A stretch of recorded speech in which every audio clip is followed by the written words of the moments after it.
Toscana here was talking about conspiracy theory stuff, and yeah, I think the cornerstone of some of the conspiracy theory stuff is that there's these like elite families, the Rockefellers, the Bilderberger group, and you know this goes back to like the 1930s, the 1920s, even before that.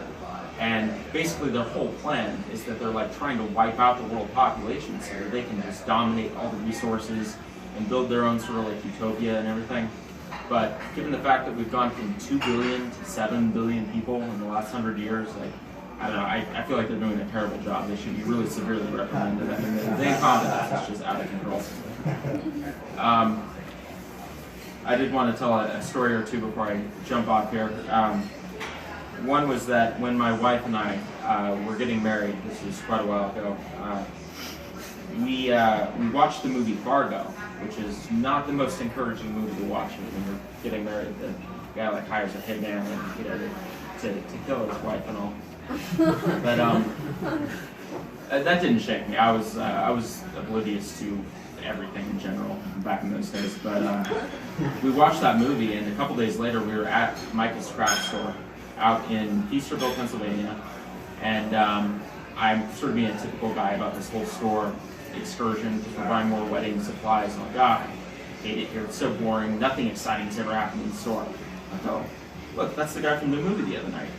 And my wife's like, no, or my soon-to-be wife's like, no, that's not him. What are the chances? You're just projecting. Like, no, I think that's the guy. So I wander over to him. I said, hey, I'm sorry, man. I think I've seen you in a movie before. And you know, I kind of just swaggered over there with that like confidence / incompetence that a 20-year-old guy can have. I apologize to all you 20-year-old guys. But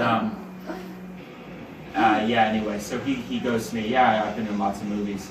And he like turns on his heel and walks away really rudely. It's like, okay, well, I totally just got snubbed at this guy, but whatever. I didn't know it existed a couple days ago.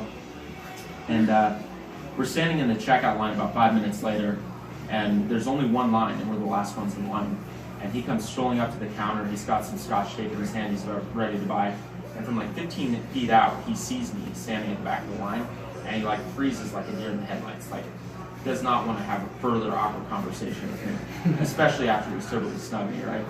And so he like looks around, doesn't see anybody looking, takes the scotch tape, put it under his armpit, and he walked out of the store.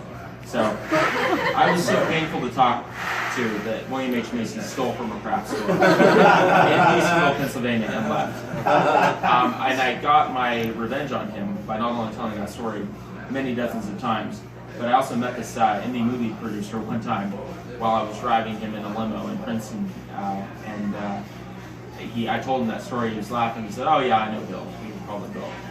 And he said, I see that guy every few months. Next time I see him, I'm definitely going to confront him with this story. So as far as I know, William H. Macy has been confronted with the truth that he's just a bit of a jerk. So anyway, thank you.